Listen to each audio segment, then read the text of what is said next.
Hinjo, mambo vipi? Niko poa, sio? Kwa vizuri. Niko vizuri kabisa. Habari ya Singida? Njema kabisa. Malalamiko hayo sema. Sorry, bad luck. Bori. Hinjo, tuambie kwanza, umekuwa kwenye kipaza ukitangaza mechi hii. Dakika 90 za mchezo wa leo umezionaje? Dakika 90 zilikuwa nzuri. Mara zote ushindani wa Singida na Azam unatokana na namna timu hizi zimewekeza. Wachezaji bora kwa kila timu, mabenchi ya ufundi yenye makocha wenye maarifa makubwa wakijaribu kucheza. Ni sawa unacheza chess. Chess ni mchezo ambao unatumia akili sana. Kwa hiyo mpaka uje kushinda inakuwa nguvu kubwa umeitumia. Kwa hiyo ukitazama kwa Singida ambao ndio wenyeji, kuna brain pale inaitwa Athman, mmoja ya makocha ambao wamefanya vizuri sana. Unajua yule ana mataji mawili ya ligi ya mabingwa Afrika au mataji ya Afrika. Akiwa na timu kadhaa ambazo amezifundisha.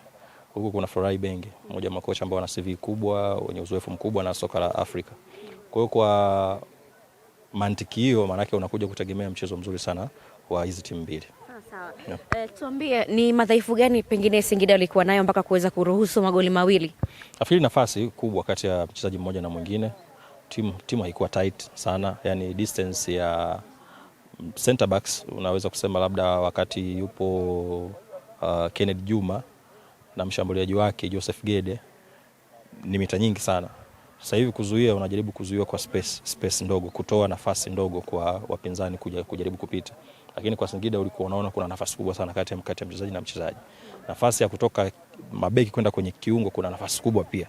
Kwa hiyo inakuwa rahisi kwa Azam kupenya, kupiga pasi na kuingia kwenye eneo la kushambulia. Mfano goli la Faisal. Imepigwa pasi na Idi Nado, V-pass. Fei alikuwa na uwezo wa kucontrol mpira. Akachagua pa kuweka wapi. Kwa sababu alikuwa mbali na wapinzani ambapo walikuwa. Ukitazama goli la Lusajo Mwekenda, ile cross inapigwa ndani kabla ya Fei kumpa Idi Nado tena akapiga ile pasi ya chini. Lusajo na score. Ukitazama pia ilikuwa ni 2 against 1. Wachezaji wawili wa Azam dhidi ya mchezaji mmoja wa Singida. Kwa hiyo inakufaidisha kwa wachezaji ambao wana upeo mkubwa. Inawezekana Singida wanafanya makosa sana dhidi ya timu za kawaida, wanashindwa kuadhibiwa, lakini dhidi ya timu ambazo zina uwezo mkubwa utapewa adhabu. This season hii ni mechi ya 8. Singida anacheza nyumbani. Japo zipo ambazo zingine kacheza nyumbani, lakini ikiwa title KMC, siyo Chamazi, yes. Singida kashinda mechi 3 tu. Yeye akiwa nyumbani. Lakini amepoteza mechi 5 akiwa nyumbani. Yaani kwenye mechi 8 kashinda 3, kapoteza 5. Hajatoa sare. Singida kapoteza points nyingi nyumbani kuliko away. Kavuna points nyingi away kuliko nyumbani. Nyumbani kapata pointi 9 tu, pointi 3 hizo 9 kwa kushinda mechi 3 ambazo amezipata. So far nakaribisha Singida. Asante sana ndugu yangu. Kuku baadaye. Kuku na vinywaji. Kuku na muuza kuku. Kuku na vinywaji. Umeona sijui. Kwa hiyo takwimu pekee Singida ambazo zimekuwa bora kwake dhidi ya nyumbani, unakuja kugundua ni dhidi ya timu ambazo yeye msuli wake ni mkubwa sana.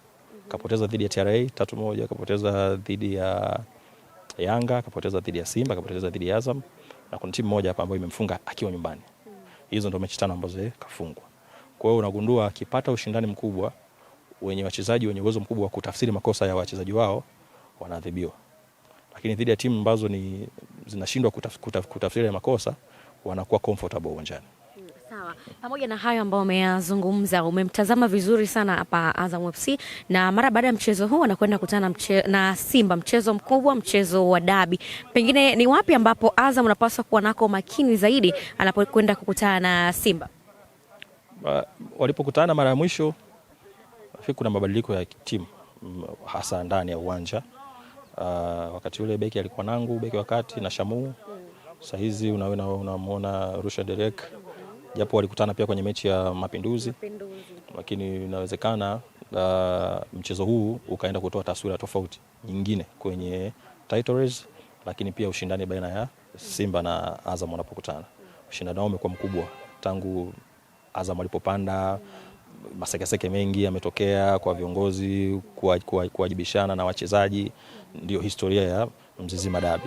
Lakini mechi hii Azam wanapaswa kwa makini sana, na hasa wale wachezaji wa pembeni wanaocheza Simba, ndio wachezaji ambao wanachochea zaidi nafasi kutengenezwa, Libase Gay sambamba na Anise Ura. Kwa hiyo ni mechi ambayo itakwenda kutazamwa kwa upya.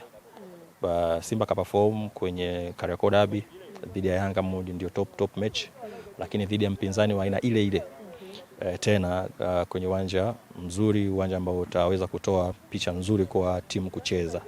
Azam wanacheza mpira, Simba wanacheza mpira. Kwa kwenye uwanja wa aina huu unajaribu kutegemea kwamba kila timu itajaribu kuflow, kutafuta nafasi kwa upande wake. Azam ni bora sana kiulinzi. Azam karuhusu mabao 4 tu, ili dhidi ya Singida ni bao la 5. Ni timu ya pili kuruhusu mabao machache nyuma ya Yanga ambayo imeruhusu mabao 3. Kwa hiyo inakuonyesha kwamba wanayo commitment nzuri kwenye kuzuia. Kila mchezaji anawajibika namna ambavyo wana press kina Edinado kwenye eneo la juu, viungo wao namna ambavyo wanajipanga zile triangle, pentagons. Ni timu ambayo inajaribu kufanya kila kitu uwanjani. Mabadiliko haya Simba nayo unaona kabisa kuna uwajibikaji mkubwa wa wachezaji wao. Kwa hiyo tunakwenda kushuhudia dabi ambayo kila timu ipo na wachezaji wenye quality ya kuweza kuamua matokeo pale ambapo makosa yatafanyika. Ulikuwa pale karibu kabisa na zile screen tofauti ambapo na sisi tuko uwanjani. Ile ya Pascal Msindo ni clear penalty ama sio penalty? Msindo aligusa mpira, yani wakati ule mpira hupo 50 kwa 50, yeye ndo alikuwa wa kwanza kugusa. Na Mukrim Isa alienda alimgonga Msindo. Kwa hiyo inawezekana tafsiri ya mwamuzi na Sura Mwichu aliona Msindo amedive, lakini kwa upande wangu naona ilipaswa kwa mkojo penalty. Sasa kuwa penalty. Yes. Basi shukrani. Asante sana. Kwa hilo tu uthibitishe.